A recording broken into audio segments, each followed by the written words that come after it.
Fallo en autos de Chile sobre homicidio culposo agravado en el curso de comisiones culposas resultado expediente 4297/14. General Roca, 12 de septiembre del 2012. La presente causa, capturada de Chile Jorge Bernardo sobre homicidio culposo agravado en concurso ilegal con lesiones culposas con resultado múltiple, que tramitan por ante este juzgado primera instancia en lo correccional número 14, en la que han tenido lugar las audiencias de debate celebradas los días 27, 28, 29 y 30 del mes de agosto y el 5 de septiembre del corriente año, con la presencia del suscrito doctor Oscar Alberto Gatti, del secretario Luciano Pedro Gonzalido, de la señora agente fiscal doctora Elsa Narcino, de los querellantes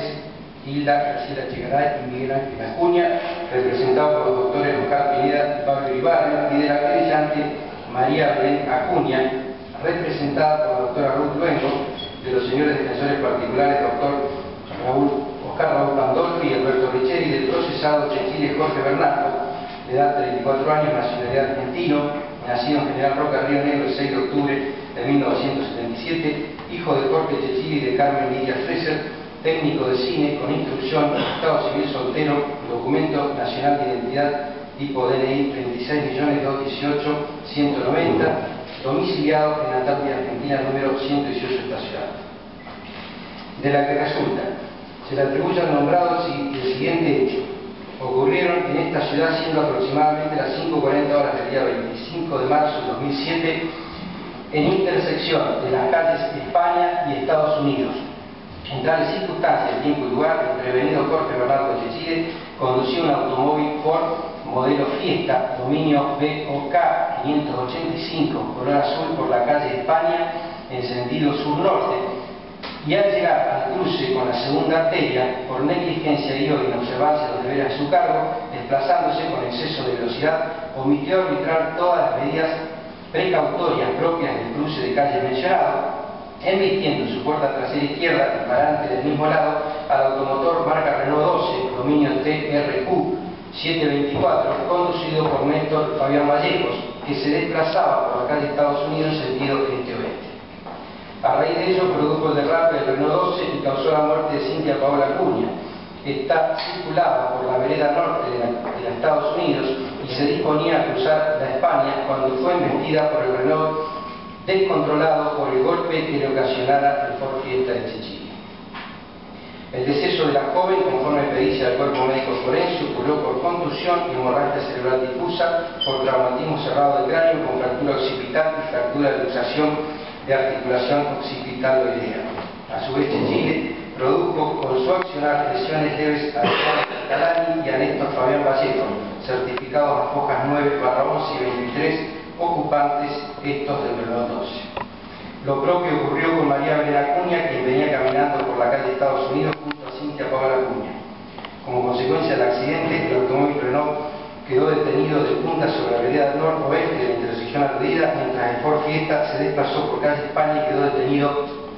de culata sobre la vereda oeste de dicha arteria, a unos 12 metros del otro rodado. A continuación, obran los alegatos brindados en juicio por los representantes de la parte querellante y la señora agente fiscal, los cuales los doy por reproducidos para evitar transcripciones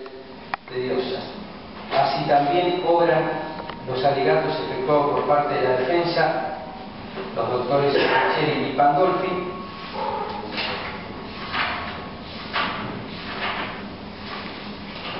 considerando que ha comparecido al juicio del procesado Chechile Jorge Bernardo, quien, invitado a ejercer su defensa material en la audiencia, brindó un descargo exculpatorio, el cual también se transcribe a continuación y lo doy por reproducido. En la audiencia obran los testimonios, se recepcionaron los testimonios de María Belén Acuña, Gianni Catalani, Eduardo Ortiguí, Néstor Fabián Vallejo Alarcón, Silvestein, Miguel Ángel Cofré, Mario Roberto Méndez, Jessica Bonita Augusto, Marcelo Alejandro Zúñiga, Santiago Lorenzo Carrasco y Carlos Aurelio Méndez. También se detalla a continuación la extensa prueba incorporada por su lectura con el foro de partes.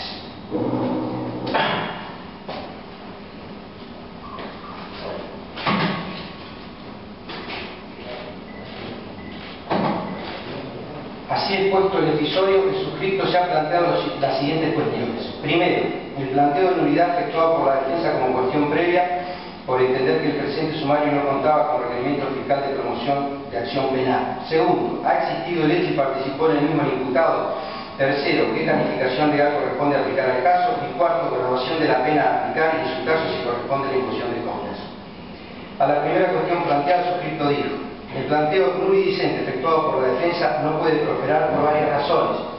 La primera de ellas porque la temática planteada ya fue tratada, analizada y resuelta por la excelentísima Cámara Primera en lo criminal al rechazar idéntico cuestionamiento al aquí reflotado, conforme se desprende del interlocutorio obrante a fojas 657/679 del tercer cuerpo. Motivo por el cual solo me resta agregar que no se advierte vicio de nulidad alguno, dado que el presente sumario comenzó en virtud de la prevención policial actuante, lo cual está contemplado en el artículo 181 del Código Procesal Penal como una de las formas de dar inicio a la instrucción de un sumario penal sin que se afecte por ello el debido proceso o garantía constitucional alguna, debiendo limitarse a los hechos referidos a tales actos. Esta postura fue asumida por el suscripto en autos Pesuti en este mismo tribunal y fue ratificada por nuestro Superior Tribunal de Justicia mediante el voto rector del doctor Lutz al sostener que, entonces, en concordancia con lo resuelto por el acto y lo dictaminado por la señora Procuradora General, el agravio no puede prosperar, ya que cuando el hecho es denunciado ante la autoridad preventora y ésta hubiera decidido el comienzo de la investigación, el requerimiento fiscal será innecesario, hallándose pues habilitado para proseguir de modo directo e inmediato. Lo dicho me exime de mayores comentarios y en consecuencia se rechaza el planteo de nulidad efectuado por la defensa de Chile y se tiene presente la reserva de casación solicitada. La idéntica solución arribo respecto a la nulidad argumentada en cuanto al rechazo que oportunamente se hiciera a los puntos de pericia que pretendía efectuar la defensa al momento de ofrecer prueba para el juicio, toda vez que en el transcurso del debate las partes tuvieron la oportunidad de preguntar a los peritos intervinientes con total libertad sin atenerse a puntos de pericia predeterminados.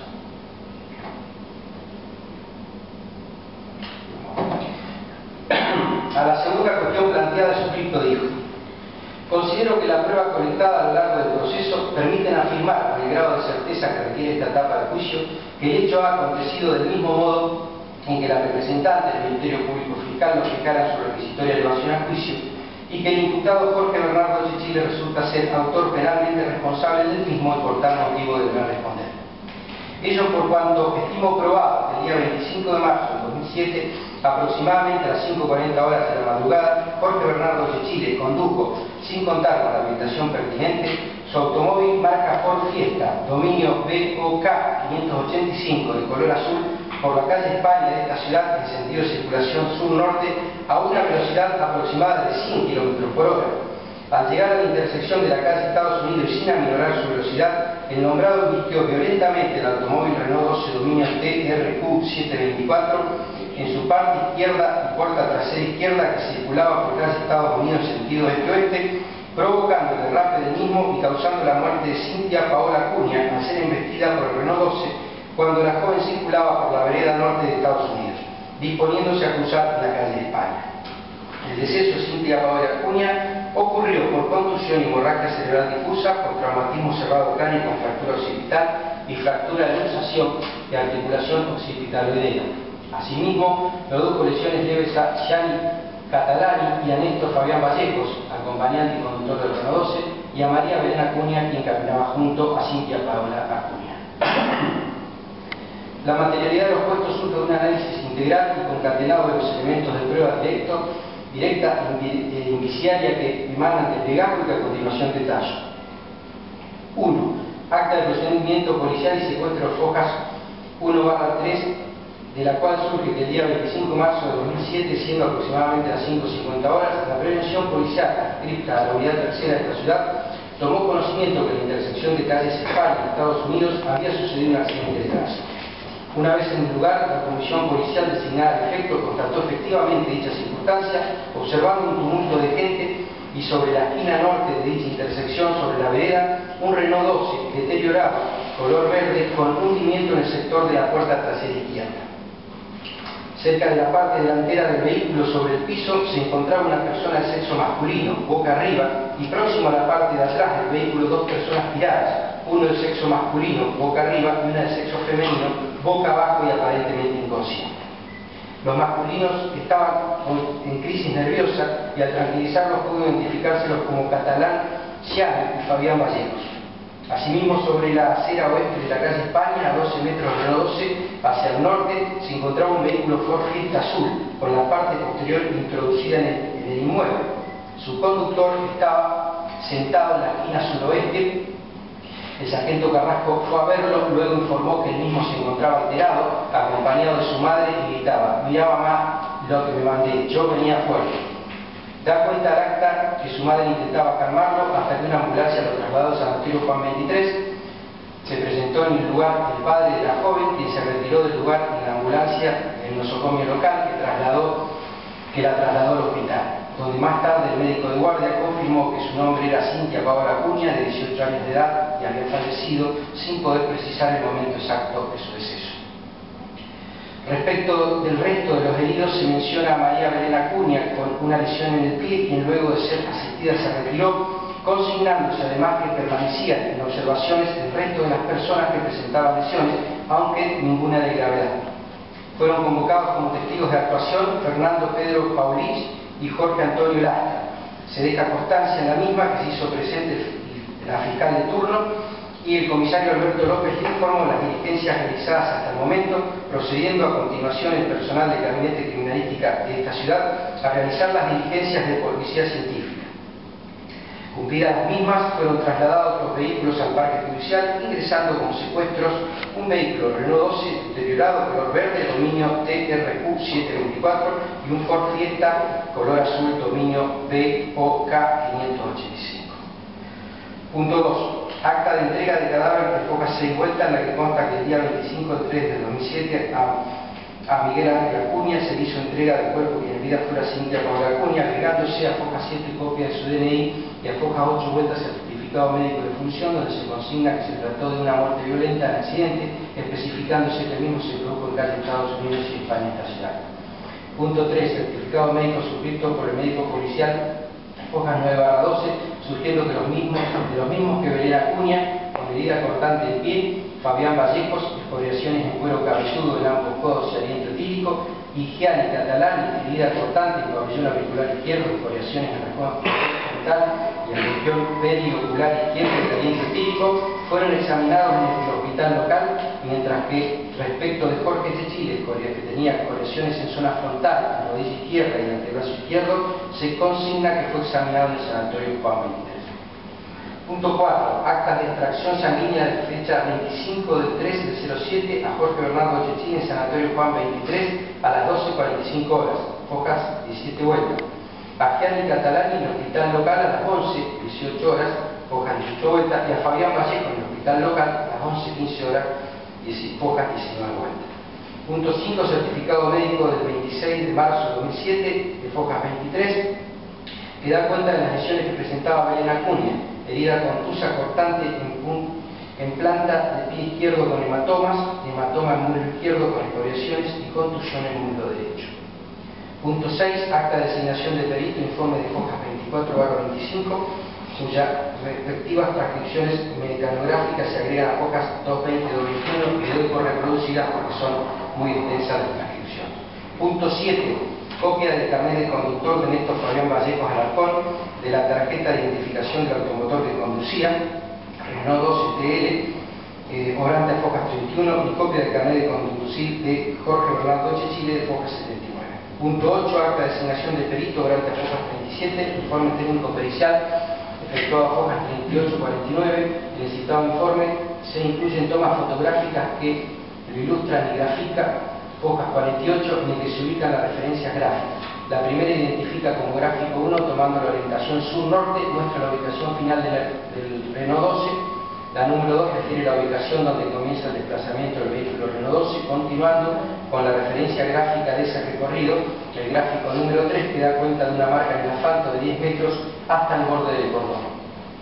Los identificados con el número 4/8 permiten ubicar manchas de color rojizo, sin sangre, en relación al automóvil Renault 12, e identificando el de mayor dimensión con el lugar en que fuera hallada la víctima fatal, como así también el estado de la puerta trasera izquierda y parante, que muestran los rastros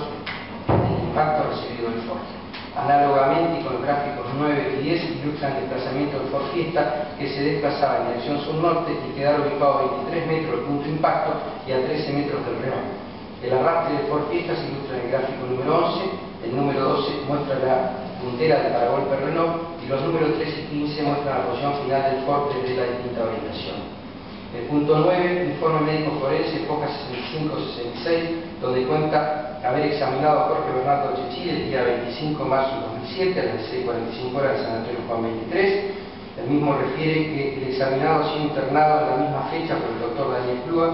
con diagnóstico de traumatismo múltiple, traumatismo del cráneo sin pérdida de conocimiento y estado de shock emocional grave. Asimismo da cuenta que a su ingreso se encontraba lúcido y sus signos vitales dentro de los parámetros fisiológicos normales. La realización de estudios diversos sin que se haya advertido patología traumática del resultado mismo. Se consigna haber diagnosticado trastorno por estrés agudo administrando la medicación pertinente, no pudiendo el paciente brindar testimonio hasta su nueva evolución. Concluyendo que Chechil presentaba un cuadro de politraumatismo con escoriación múltiple con diagnóstico psiquiátrico de trastorno por estrés agudo. Punto 10, informe del juzgado de faltas de foja 76-77, a través del cual el titular de ese organismo local remitió copia autenticada de las actuaciones administrativas, identificada como acta número 42.283, carnet de conducir, el acta de referencia labrada por el inspector de tránsito Miguel Ángel Cofré, el 25/3/2007 en Estados Unidos, España, a Jorge Bernardo Chechil, detallando infracción de carnet vencido por carnet vencido el 11/1/2007. Partícipe de accidente con automóvil Renault TRQ726. No firma y no recibe copia. El punto 11 habla del informe del director de tránsito y transporte municipal, el cual doy también por reproducido. El punto 12, el informe del cuerpo médico forense suscrito por el doctor Ismael Jandar, el mismo identificado como pericia autopsia, y da cuenta de la autopsia practicada a la víctima, consignándose las conclusiones que llevaron a su deceso, y también doy por reproducida y evito verlas por cuestiones obvias. El punto 13, pericia de alcoholemia de foja 106/111, mediante la cual las bioquímicas médicas Cristina Rubio y Analía Mametiti concluyen que el resultado obtenido en las muestras pertenecientes a Jorge Bernardo Chechil es negativo, no contiene sustancias reductoras como el etanol.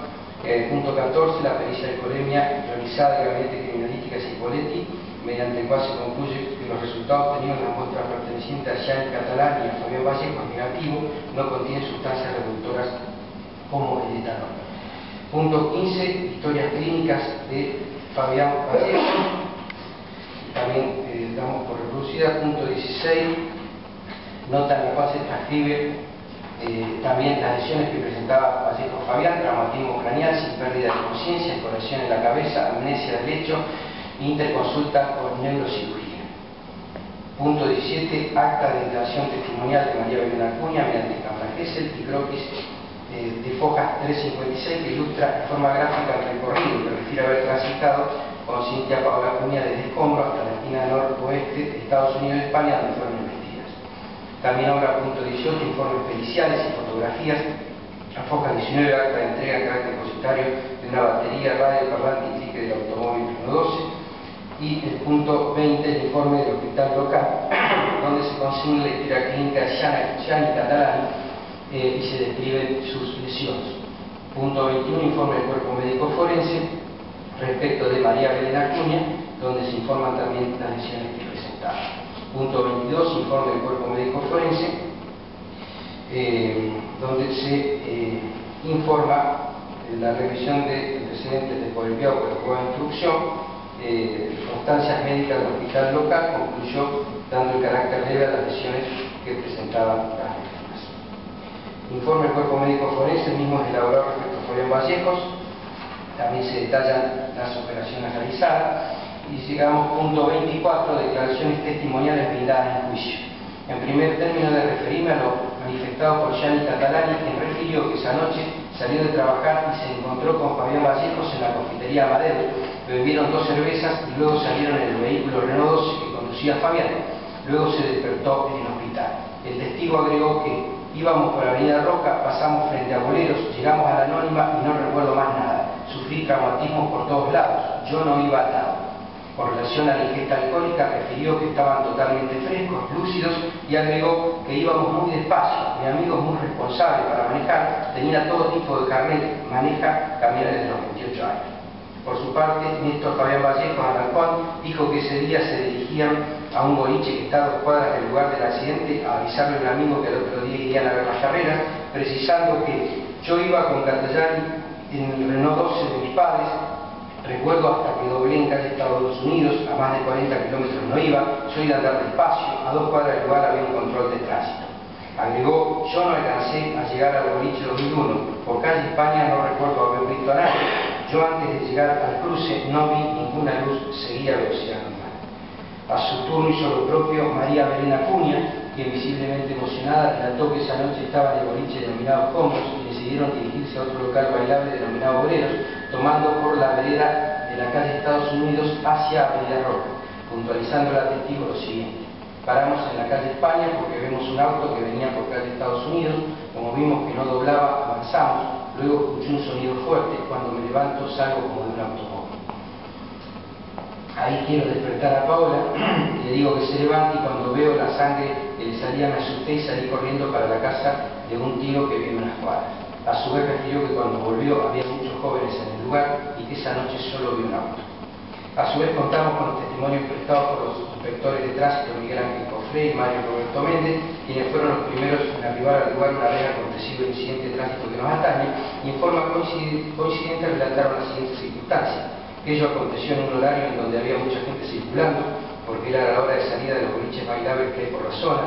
que constataron la ubicación de los rodados intervinientes y el lugar donde estaban tirados los cuerpos de los lesionados, que es una calle muy oscura, que el conductor de uno de los vehículos, más precisamente el del Ford Fiesta, estaba sentado en el cordón de la vereda a unos 25 metros para el lado sur, quien les dio sus datos y el carnet de conducir expedido por la Municipalidad de Cervantes, a quien lo notaron nervioso, hablando por teléfono con una persona, contándole lo que había pasado y que luego llegaron la policía y los bomberos. El segundo de los nombrados agregó que al conversar con Cecilia le notó aliento típico.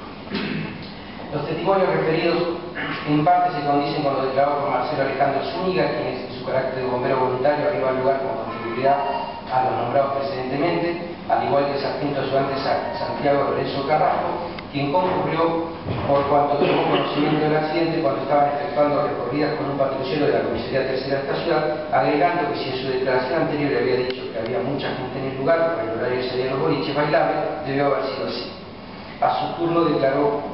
Carlos Aurelio Méndez, empleado policial con rango de cabo, quien tomó intervención una vez acontecido el incidente de tránsito como integrante del gabinete de criminalística local. De su declaración quiere transcribir su tramo más importante. El nombrado dijo que esa mañana nos llamaron y llegamos al lugar y encontramos 2 vehículos. Cuando llego no había nadie, solamente los vehículos. Posteriormente empezamos a tomar medidas, los vehículos estaban en la esquina. Tomamos unas frenadas de unos vehículos que eran bastante pronunciadas y unas fotografías. En un primer momento estaba solo y luego llegó el oficial mayor Fabres. El testigo, respecto del bloque de Foca 45, reconoció su firma y dijo que estaba hecho por él. A pregunta que se le formularon, el testigo contestó que ahora recuerdo que las marcas eran de derrape y no de frenada. El punto de impacto lo asocié donde había una mancha de aceite y partes de óptica. Si las huellas de frenada no están en el plano, no las debo haber encontrado, y ratificó el croquis de Foca 45. Hace una explicación de dónde comienza la marca de derrape. Dice que el punto de impacto lo determina sobre una tapa de alcantarilla, y el testigo dice que en el croquis, debajo de las líneas azules, él había trazado el derrape de un vehículo con un punteado. El testigo ratifica su declaración anterior en cuanto a que el gabinete de criminalística no contaba con el calímetro, asimismo ratificó cuáles eran las escalas que había utilizado para elaborar el croquis, y seguidamente dijo, cuando un vehículo frena deja su marca de neumático, cuando el vehículo frena deja una marca completa, en el derrape la marca es diferente, por ejemplo, la posición es de costado y no deja la marca completa. Asimismo, Méndez reconoce la firma de Foca 3829 y ratifica el informe, reconociendo que las marcas las observó en el asfalto. A su vez, el nombrado individualizó en las fotografías que le fueron exhibidas las marcas de derrape que encontró, fotografías números 2, 3 y 4, asegurando a su vez que las marcas que veo son de derrape. En las fotografías se notan marcas de desplazamiento y no de goma quemada. También observo marcas de derrape en la fotografía 11. Manifestó finalmente que las fotografías perdieron color, marcas de trompo en el movimiento no vi, En las fotografías hay un derrape hacia un costado porque se hace una curva. Fotografía de los vidrios acre, pero eran muy escasas las muestras, indica en la foto número 2 de focas 40. Los restos de vidrio que se observa, y dijo que si bien se notan dichas marcas, en el transcurso del tiempo las fotografías perdieron nitidez. Por su parte, contamos con el relato brindado por Jessica Vanessa Bustos, quien refirió a su parte importante de transcribir: ese día yo salía del boliche Escombro con 2 compañeros de trabajo de galpón, alcanzo a cruzar la calle España, veo un Renault 12 que venía de este a oeste, venía despacio, luego siento el ruido del choque, me doy vuelta y veo el Fiesta que hace como un giro y queda incrustado en la persiana. Finalmente dijo: tengo una imagen como que el auto Ford Fiesta hizo un giro, después no recuerdo cómo siguió. Hizo otras consideraciones también que se transcriben. En lo que a testimonio se refiere, resta agregar que las partes acordaron durante el juicio que se incorporaban por su lectura los testimonios brindados oportunamente al señor juez de instrucción por control de parte, correspondiente a Jorge Antonio Lastra, a foca 175, y Pedro Fernando Paulich, a foca 176, quienes intervinieron como testigo de actuación del acta labrada por la prevención del día del hecho, obrando la misma foca 1/3. En sus testimonios ratificaron en todos sus términos el contenido de dicha acta. Punto 25. En este punto arribamos a la cuestión neurálgica y que fuera férreamente controvertida por las partes a lo largo de este extenso proceso judicial. Me refiero puntualmente a la contraposición evidente que emerge de las posturas sustentadas en la pericia accidentológica presentada y defendida por el doctor en física Eduardo Pigüí y el ingeniero Silvestre. Este último, en su pericia accidentológica de fojas 456 y 460, consideró respecto a la mecánica del accidente que el Renault 12 circulaba a muy baja velocidad. En el momento en que se produjo el accidente se encontraba prácticamente detenido por la calle Estados Unidos de este a oeste, mientras que el vehículo Ford Fiesta, que se desplazaba por calle España en sentido sur-norte, impacta la parte lateral izquierda trasera de aquel sobre el guardabarro y puertas traseras. Coincide con la pericia de la licenciada Seguino en que no hubo intento alguna de frenada previa al choque, ello considerando lo que surge del croquis. Prefiere que no surgen de las actuaciones policiales datos que le permitan calcular la velocidad a la que circulaban los vehículos intervinientes. Cuestiona la ubicación del probable punto de colisión, etapa de inspección del sistema cloacal, por considerar que esa conclusión no es válida por datos inequívocos. Y a partir de allí y de diversas observaciones respecto de las imprecisiones de los datos relevados por la prevención policial, sumado a ellos los no relevados, apunta la imposibilidad de dar respuesta a varios puntos de pericia. No obstante ello, consigna 2 hipótesis respecto de la posible posición de la víctima fatal previa a ser arrollada y una forma en que fuera golpeada por el Renault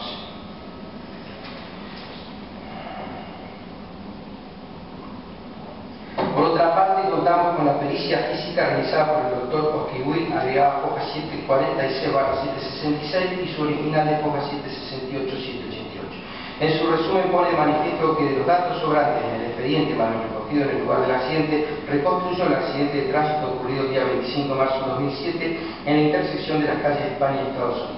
De sus conclusiones se desprende que el Ford Fiesta que circulaba por la calle España embistió a una velocidad de 100,5 km por hora en la parte posterior del lateral izquierdo del Renault 12, que circulaba por Estados Unidos a una velocidad de 41,5 km por hora. A raíz del impacto, ambos vehículos adquirieron giros antihorarios sobre sus ejes verticales con una velocidad angular inicial de 1,8 vueltas por segundo. Las velocidades indicadas son mínimas en el sentido que cualquier otro modelo más elaborado dará velocidades mayores a esta. El cambio de velocidad durante la colisión es compatible con el perfil de deformación del Ford Fiesta. Todas las velocidades estimadas satisfacen los principios de conservación de la energía, el impulso lineal y el impulso angular. El Renault 12 atropelló a la señorita Acuña con su punta delantera izquierda en el movimiento roto translatorio adquirido luego del impacto con el Ford Fiesta. La forma en que la señorita Acuña fue atropellada implica de manera natural gran parte de sus heridas y ciertas deformaciones sobre el Renault 12. Ahora bien, en rigor de ser claro en la argumentación, antes de continuar con el análisis, debo tratar previamente el planteo introducido por la defensa en su alegación final, en cuanto sostiene que esta última pericia se encuentra viciada de nulidad por cuanto el doctor Kiwi fue designado sin encontrarse inscrito en la lista de peritos del Poder Judicial de la Provincia. Brevemente digo al respecto que dicha postura nulidicente no puede tener acogida favorable por 2 razones. En primer lugar, porque así lo ha sostenido nuestro Superior Tribunal de Justicia, Auto Sandoval David, sobre el homicidio agravado. al establecer que en cuanto a la falta de inscripción en la lista de peritos y más allá del consentimiento prestado por las partes, se ha dicho que la eventual prescindencia de la exigencia de inscripción del perito en su proposición y designación no se hace sancionada con la invalidez del peritaje, Cámara Criminal Correccional Sala 4, Jurisprudencia Penal de Buenos Aires, por ser una cuestión de corte administrativo, ni aun en lo concerniente a la opinión de aquel. El apartamiento del perito no inscrito debe pretenderse a través de la vía que indica el artículo de excusación y recusación. No es suficiente el pedido de su remoción o reemplazo. Cámara Criminal, fallos 624, aplicable al caso, Navarro y Daray, obra citada, página 621. Finalmente, insolayable tener en cuenta que la Corte Suprema de Justicia de la Nación, en auto Romero, ha dicho que la nulidad procesal requiere un perjuicio concreto para alguna de las partes, pues no procede su declaración en solo interés de formal cumplimiento de la ley, ya que resulta inaceptable en el ámbito del derecho procesal la declaración de nulidad por la nulidad misma. En idéntica línea se ha expedido este Superior Tribunal de Justicia, que han reiterado precedentes, es doctrina constante, tanto para la nulidad absoluta como para la relativa, que su declaración necesite que el vicio formal alegado ocasione un perjuicio concreto a sus intereses e impida el ejercicio de la defensa. En este sentido, las nulidades no pueden ser adoptadas en solo beneficio de la ley, pues no puede declararse una nulidad por la nulidad mínima. Ver sentencias del Superior Tribunal de Justicia, número 18, 21, 82 y 20. A mayor abundamiento agrego que el fallo aludido, si bien fue anulado por la Corte Suprema de Justicia, fue en el entendimiento que se había incurrido en la violación al principio constitucional no bis in idem y no por la cuestión aquí planteada. Por otra parte, la defensa, al ser notificada de la asignación en la etapa de instrucción, no planteó objeción alguna y por ello, en atención a la teoría de los actos propios, no puede pretender introducir la obra de manera extemporánea, lo que consintió en otra etapa del proceso ya concluida. Retomando el análisis efectuado en cuanto a las discrepancias periciales respecto a la mecánica del suceso, adelanto desde ya que la reconstrucción del grave y lamentable incidente vial que nos convoca encuentra su explicación adecuada en la pericia elaborada por el doctor Eduardo Kiwi, la cual a su vez se compadece con el resto del plexo probatorio que he venido meditando. Arribo a tal acerto siguiendo para ello las pautas directrices establecidas en el artículo 243, último párrafo del Código Procesal Penal, donde exige al juez valorar los peritajes conforme al principio de la libre convicción, lo cual debe completarse con lo establecido en el artículo 477 del Código Procesal Civil y Comercial de aplicación supletoria, en donde establece: la fuerza probatoria del dictamen pericial será estimada por el juez, teniendo en cuenta la competencia del perito, los principios científicos o técnicos en que se funda, la concordancia de su aplicación con las reglas de la sana crítica, las observaciones formuladas por los consultores técnicos letrados conforme a los artículos 473 y 474 y los demás elementos de convicción que la causa ofrezca. Adviértase que la postura asumida por el suscripto ha sido aceptada pacíficamente por la doctrina, referida entre otras cosas que en cualquier caso, si se quiere tener una adecuada valoración con las reglas de convicciones o asimilar los principios de valoración a la regla sana crítica, el dictamen debe ser examinado teniendo en cuenta estas pautas. A. Por la representatividad y concordancia que corresponde en función del petitorio y del interés del juicio, lo completo del dictamen. B. Si hubiere más de un perito, por la concordancia o la discordancia de sus posiciones y opiniones. C. Por los principios científicos en que se funde, y si estos son determinantes, emitidos sin exclusión. Ejemplo, fundamentación física. D. Por el análisis crítico, la lógica de sus razonamientos y los fundamentos que aseguran aquellos principios con los requerimientos del caso concreto por medio de las operaciones realizadas. E. Por la exposición adecuada de los antecedentes, de los fundamentos y de las conclusiones. F. Por la jerarquía, antecedente y prestigio del perito, es decir, por su competencia objetivamente admitida. G. Por su concordancia con el resto del material probatorio. Enrique M. Falcón, Tratado de Prueba. En base a lo dicho, he de indicar y tratar los puntos más salientes de las objeciones planteadas por la defensa de la pericia realizada por el doctor Kiwi, basándose primordialmente en los letrados en los aportes recibidos por el perito parte ingeniero civil. En tanto que objetaron que no se observaron rastros de frenada en las calles, que no hay derrape, que solo se observaron las fotografías respecto a algunos vidrios, que las mediciones realizadas son erróneas por cuanto se utilizó mal la escala, que el automóvil Renault 12 se encontraba prácticamente detenido, tal cual les da la razón el testigo Cuello en su pericia Fojas 24, que no se explica de qué manera el R12 al chocar contra la pared no se le rompen sus luces, que la velocidad determinada por el Kiwi en relación al rodado por Fiesta no se condice con las lesiones sufridas por su conductor.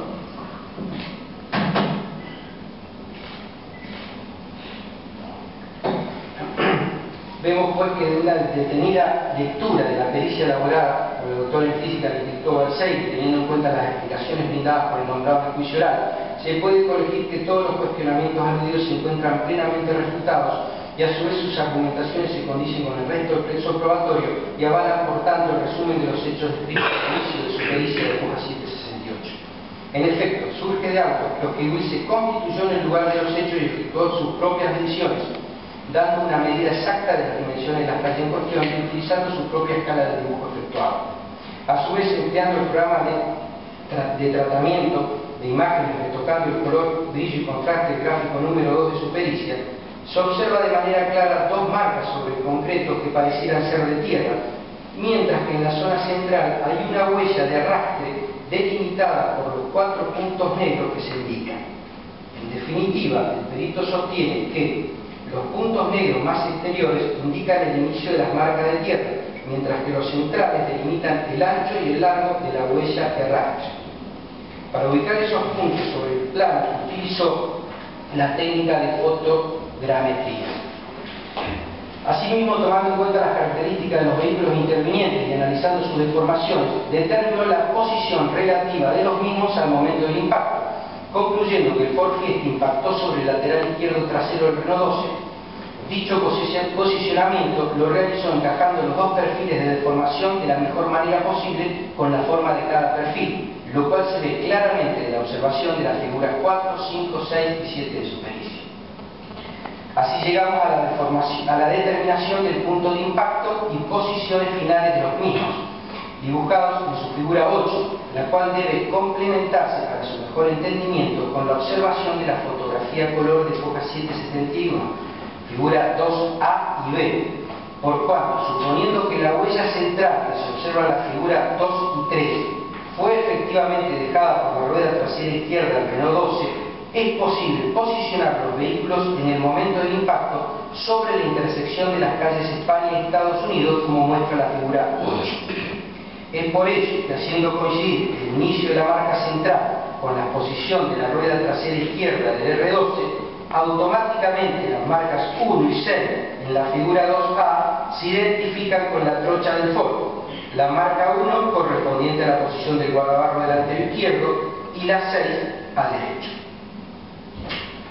A su vez concluye que si estimamos que los perfiles de deformación de los vehículos fijan su posición relativa al momento del impacto, tal como lo muestra la figura 6, no existe otro posicionamiento diferente al que muestra en la figura 8 que sea capaz de reproducir las marcas 1 a 6.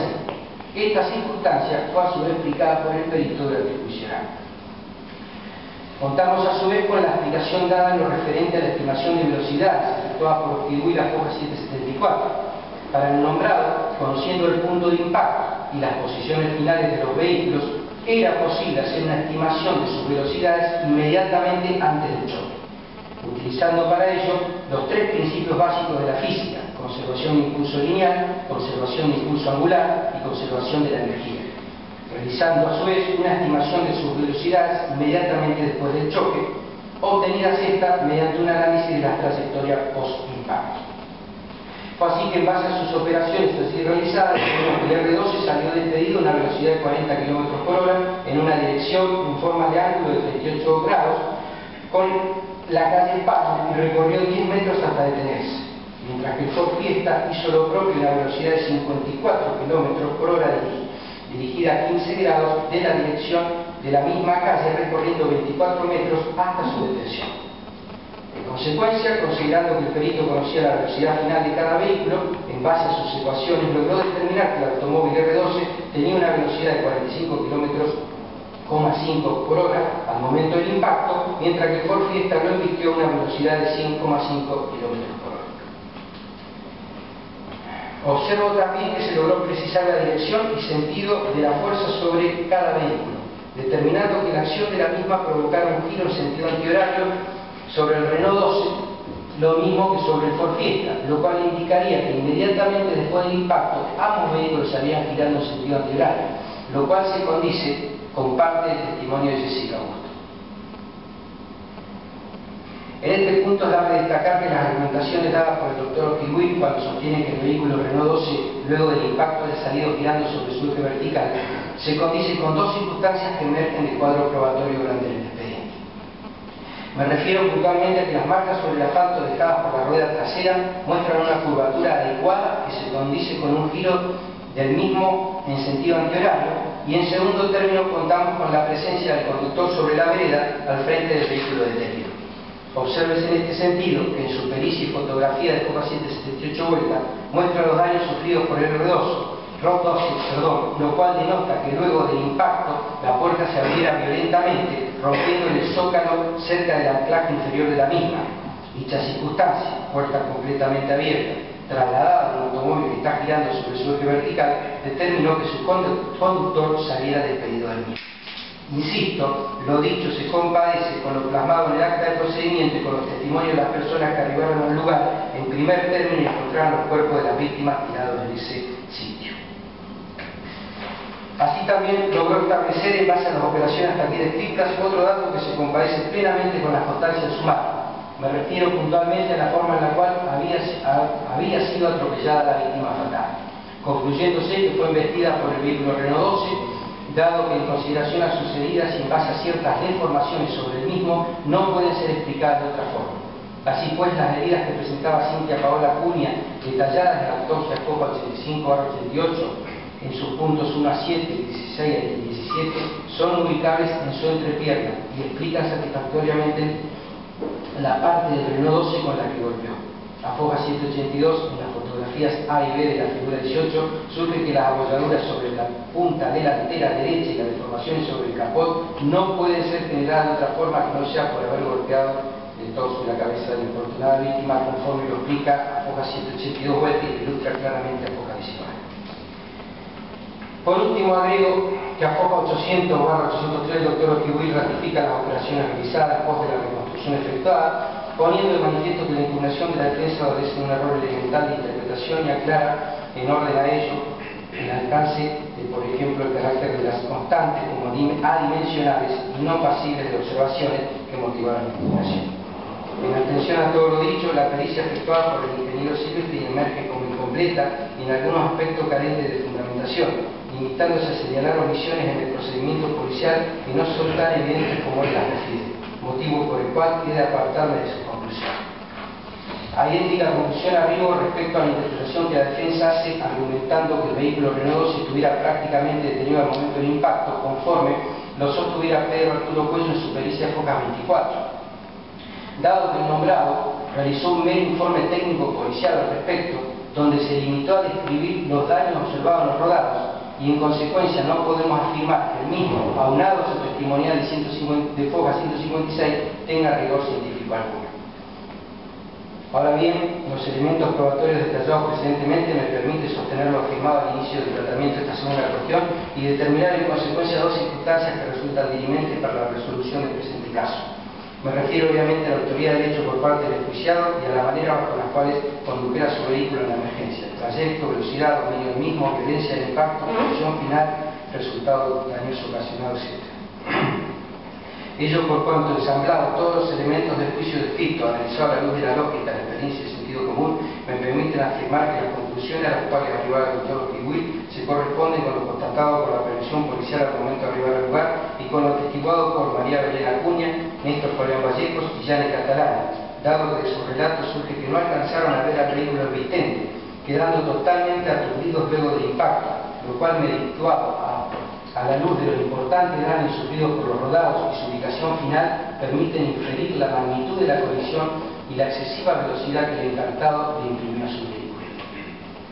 De tal modo, doy por probada tanto la materialidad del hecho como la autoría que le ocupa a Jorge Bernardo de Chile el mismo, quedando por tanto desvirtuada totalmente la versión exculpatoria dada por el nombrado al momento de ejercer su defensa material del juicio, evidenciándose en consecuencia la mendacidad con la cual se ha conducido para intentar negar su responsabilidad, toda vez que emerge como inverosímil lo narrado por el nombrado cuando afirma que circulaba a 50 km/h y que el otro automóvil frenó ya que se lo encontró encima de él. Por todo lo dicho, es dable aseverar que el enjuiciado desplegó en la emergencia una conducta imprudente, negligente y antirreglamentaria que tuvo incidencia directa en el accidente y de la cual debió abstenerse, aportando en consecuencia la causa eficiente que desencadenó el mismo, provocando el luctuoso resultado que ya fuera descrito.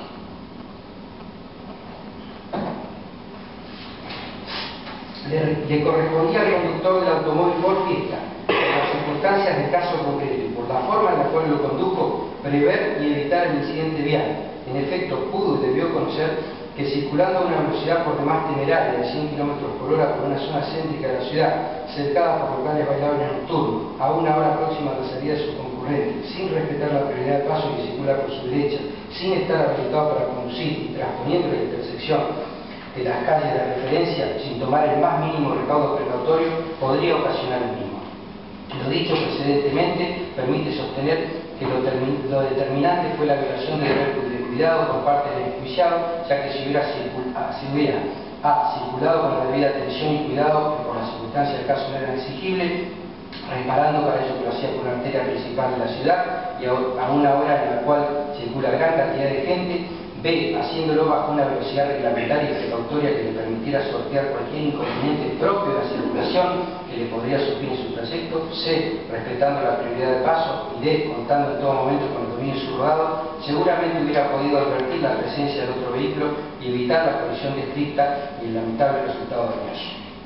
Por otra parte, descarto de plano que hubieran operado en el presente suceso causales de justificación alguna en el obrar del valioso encantado, dado que no se advierte que hubieran influido en el mismo factor de índole climático, geográfico y humanos adversos. Cabe señalar respecto al último de los indicados que de la constancia obrante en autos no se observa que el conductor del vehículo Renault 12, al transitar correctamente por la calle Estados Unidos, contando con la prioridad de paso, hubiera coadyuvado en la producción del incidente que nos ocupa. En consecuencia, a juicio del suscrito, los elementos fundamentales que intervienen en el proceso de producción de sobrar glucoso son puestos de manifiesto al no respetar al menos 4 disposiciones emanadas de la Ley Nacional de Tránsito número 24449. En primer lugar, era su obligación como conductor en la vía pública circular con cuidado y prevención, conservando en todo momento el dominio efectivo del vehículo, teniendo en cuenta los riesgos propios de la circulación y demás circunstancias de tránsito. Artículo 39, inciso B.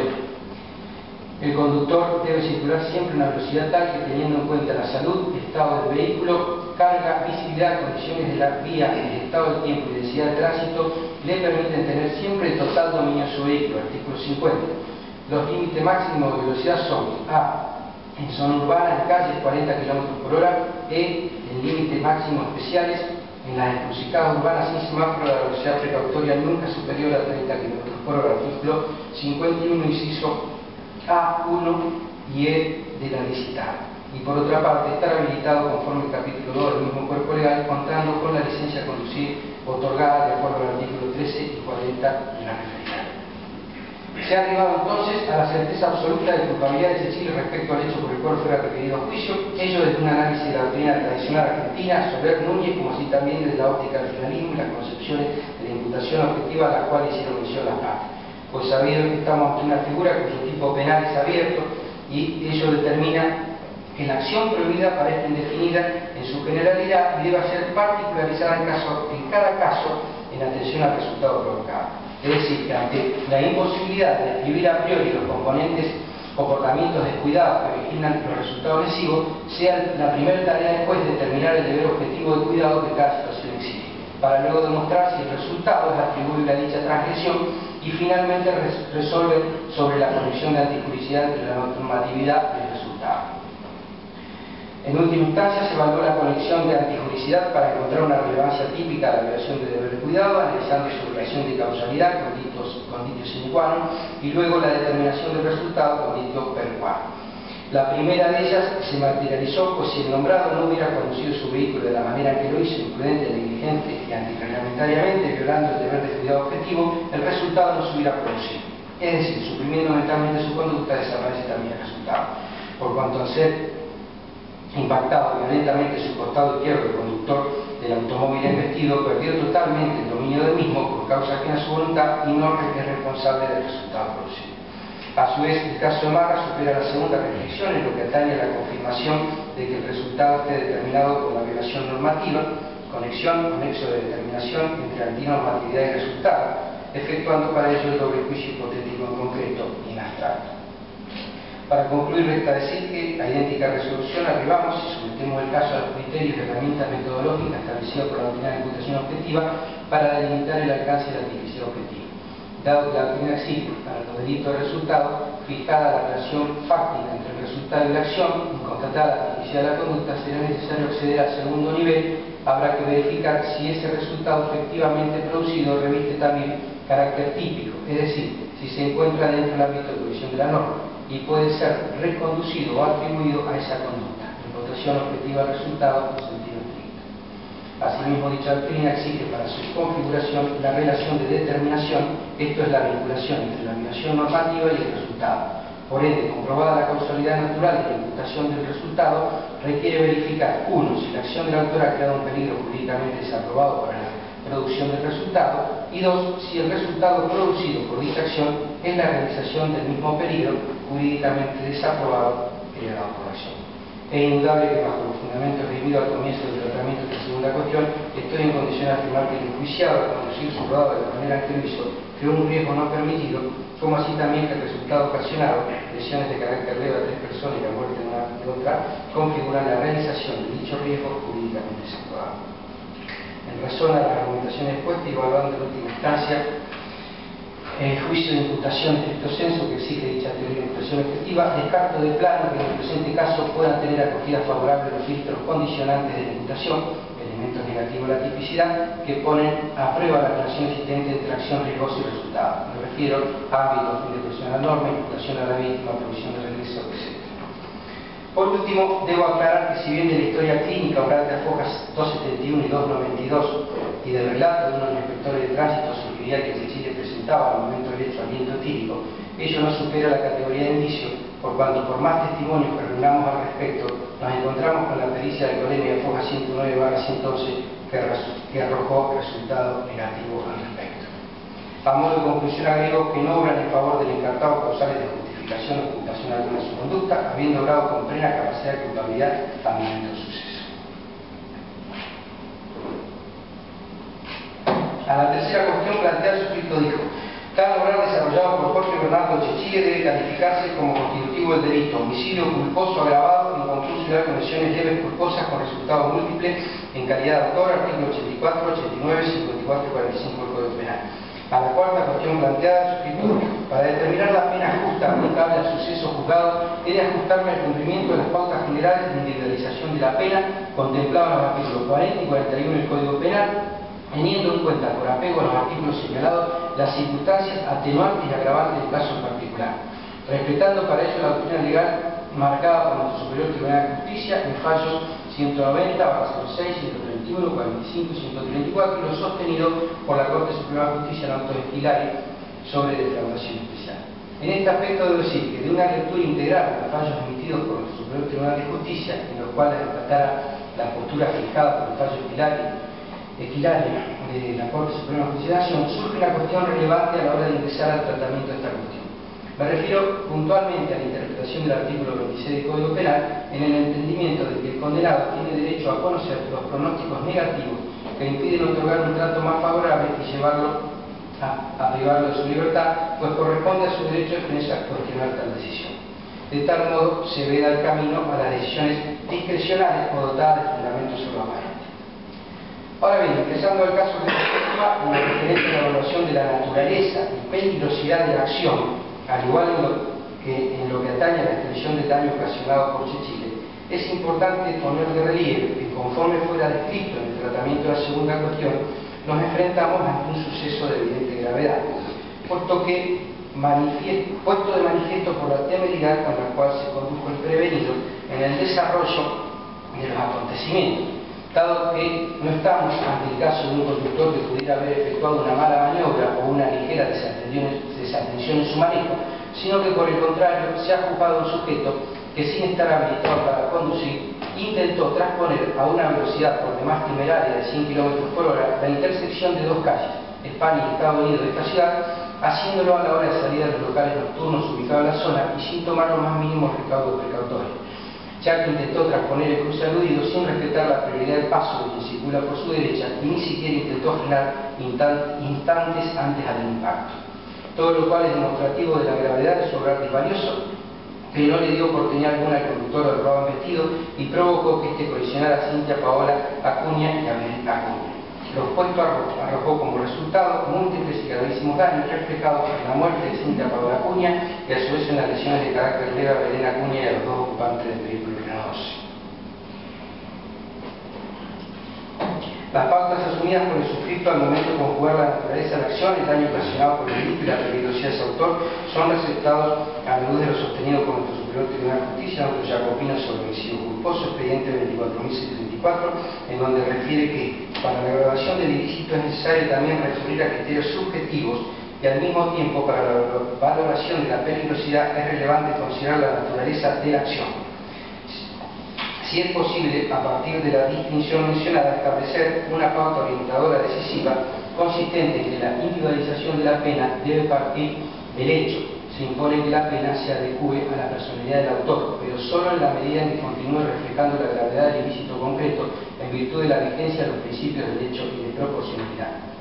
Finalmente, rescato lo explicado en ese fallo en cuanto a que dicha valoración no incurre en un doble mérito, por cuanto ilícito y culpabilidad son conceptos graduables, y mientras que para determinar la comisión de un delito solo interesa si se modifica su presupuesto, para determinar la pena interesa su intensidad, lo que permitirá establecer su gravedad.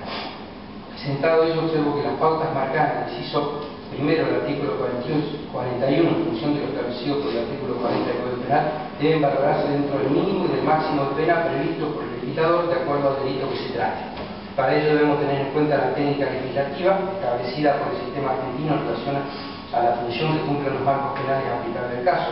toda vez que a cada tipo penal le corresponde un marco penal dentro del cual el juez debe fijar cuál es la pena adecuada al caso que se le presenta. En este tema, y como ya lo pusiera de relieve a la hora de juzgar el auto Jacopino, resulta ilustrativo lo sugerido por Patricia Cifra, el lineamiento de determinación de la pena, donde expresa la función de los marcos penales no es como pudiera pensarse solo la de poner límite a la discrecionalidad judicial. No se trata simplemente de ámbitos dentro de los cuales el juez se pueda mover libremente y sin dar cuenta de su decisión, sino a que a través de ello el legislador refleja el valor proporcional de la norma dentro del sistema. Con relación a este tema, se ha sostenido que el marco penal configura una escala de gravedad continua en la que el legislador establece todos los casos posibles, desde el más leve hasta el más grave que se pueda concebir y de crecimiento paulatino. La principal consecuencia de esta teoría, llamada de la escala de gravedad continua, es la de reservar el límite inferior para los casos más leves, el medio determinado matemáticamente para los intermedios y el máximo para los más graves. A partir de ello, el juez puede ubicar cada caso dentro del segmento correcto de la escala penal. Agrega la doctrina aludida, quien logra expresar que si el legislador quiso plasmar casos de diferente gravedad, el juez deberá en su decisión identificar cuáles son los casos que pensó el legislador para cada alternativa de pena y compararlos con el que tiene que juzgar, limitándose con esto a buscar la voluntad de la ley. Es por ello que, siguiendo dichos lineamientos, no debe escapar al conocimiento de las partes que, debido al incremento de las muertes o lesiones por accidentes de tránsito producidas en circunstancias que no eran imposibles de prever, sino por el contrario ocasionados por conductores de vehículos automotores que actuaron no solo con negligencia sino con temeridad y violando normas de tránsito más elementales, provocó la reforma del artículo 84 del Código Penal mediante la sanción de la Ley 25.189 de fecha 28.10.99, que se traduce en distintos aumentos de pena, pues la intención del legislador al sancionar la reforma del delito culposo fue limitar las excarcelaciones de los acusados y el cumplimiento efectivo de las condenas que los jueces impongan, por cuanto antes de la reforma el texto contemplaba un mínimo de 6 meses y un máximo de 3 años. El Tribunal de Justicia, Alto Figueroa, Miguel Ángel, sobre lesiones culposas. Nuestra provincia se encuentra incursa en el supuesto de emergencia vial por el gran número de muertes en accidentes de tránsito y por ello la materia excede al mero interés de las partes. Por todo lo dicho y siguiendo las argumentaciones expuestas, recientemente estimo que el suceso que nos convoca, debido a su gravedad y daño ocasionado, se encontraría situado entre la mitad de la escala penal aplicable y el máximo contemplado en la misma, toda vez que el mínimo 2 años sería para los casos más leves, su medio 3 años y medio para los intermedios y el máximo 5 para los de máxima gravedad. No obstante, deberán conjugarse también, a la hora de fijar la pena aplicable, las atenuantes que obran en favor de Chile y que están dadas por su juventud, educación, modalidad de vida y costumbre que se enmarca dentro de la normalidad, como así también por su carencia de antecedentes penales. A mayor abundamiento he de transcribir textualmente el voto rector emitido por el Dr. Lutz al confirmar el fallo recaído en auto Jacopino en cuanto que así establecida así establecida la indiscutible razonabilidad que las penas deben respetar para su cumplimiento, sea cual fuere su fin, en el subexamen no se demuestra ni se advierte desproporcionalidad ni razonabilidad en la escala punitiva sobre cuya base se impuso el monto elegido. En este sentido, este se encuentra sensiblemente por encima de la media respecto del mínimo y el máximo posible, el que resulta justo atendiendo las pautas de mensuración adecuadas para la pena impuesta en conformidad con los artículos 40 y 41 del Código Penal. Tal como lo fundamentó el ACO, siguiendo las argumentaciones expuestas recientemente, el suceso que nos convoca debido a su gravedad y daño causado se acerca al máximo de escala penal aplicable, toda vez que el mínimo 2 años y medio sería para casos leves, su medio 3 años y medio para los moderados y el máximo 5 para los más graves. No obstante, debe conjugarse también a la hora de fijar la pena las atenuantes. Esto es textual. En este orden de ideas, entiendo que los parámetros adoptados por el suscrito para determinar la pena, más allá de indicar que la misma superaría los 3 años de prisión y por ende su imposición efectiva debería por imperativo legal, presenta como finalidad de la sanción establecida en la teoría de la prevención penal positiva, mediante la cual se busca la conservación y el refuerzo de la confianza en la firmeza y poder de ejecución del ordenamiento jurídico, conforme a lo cual la pena tiene como misión demostrar la inviolabilidad del ordenamiento jurídico ante la comunidad jurídica. En definitiva, considero justo aplicar a Jorge Bernardo de Chile la pena de 3 años y 5 meses de prisión efectiva e inhabilitación especial para conducir todo tipo de vehículo automotor por el término de 10 años con más corta del proceso. El máximo de la inhabilitación obedece obviamente a la que la gravedad del suceso impone el cese inmediato de la actividad riesgosa conductor de automotores mediante la cual llevar a cabo el hecho. Por todo lo expuesto y debido que fueron las partes, fallo. 1. Rechazar los planteos de nulidad efectuados por la defensa por las razones consideradas en la primera y segunda cuestión. 2. Condenar a Jorge Bernardo de Chile Tirán Náutic por considerarlo autor penalmente responsable del delito de homicidio culposo agravado en concurso y dar con lesiones leves culposas con resultado múltiple a sufrir la pena de 3 años y 5 meses de prisión e inhabilitación especial de 10 años para conducir todo tipo de vehículo automotor por el cual fuera referido a juicio con mala costa del proceso. Artículos 5, 29, 0, 40, 41, 45, 54, 84 y 89 del Código Penal. Y artículos 372, 334, 375, 379, 499, 501, etc. Los demás puntos son de forma. Eso es todo.